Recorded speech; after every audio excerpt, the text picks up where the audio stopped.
অধ্যায়ের ভয়ের কিন্তু কারণ রয়েছে। ফুরফুরা শরীফের প্রত্যেক পীরজাদাই প্রথমবার একই সুরে কথা বলছেন। কাসেম সিদ্দিকীর পুরনো বাইকটি চালিয়ে আমি আর বিব্রত করতে চাই না, কিন্তু বাকি সিদ্দিকী ভাইরা বা সিদ্দিকী সাহেবরা কি বলেছেন আজকে সারাদিন ধরে রিপাবলিক বাংলায়, শুনুন। হয়তো পশ্চিমবাংলাকে ছাড়ার সময় হয়ে গেছে মমতা ব্যানার্জির, কারো হাতে তুলে দিবার ব্যাপার আছে।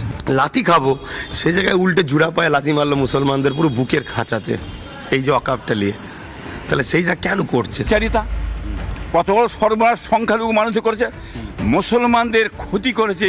এরম ক্ষতি ভারত স্বাধীনের পর থেকে আজ অবধি কোনো মুখ্যমন্ত্রী এরম ক্ষতি করে না। সেই ক্ষতিটা করেছে এই রাজ্য সরকার, মমতা ব্যানার্জি সাহেব। সাপ হয়ে কামড়ায় আর রোজা হয়ে ঝাড়ে, সেই ধরনের উনি ব্যাপারটা বাংলার মুসলমানদের সঙ্গে করছে। তিনি গর্জে উঠলেন যে ওয়াকফ সম্পত্তি নিয়ে যদি আমরা যদি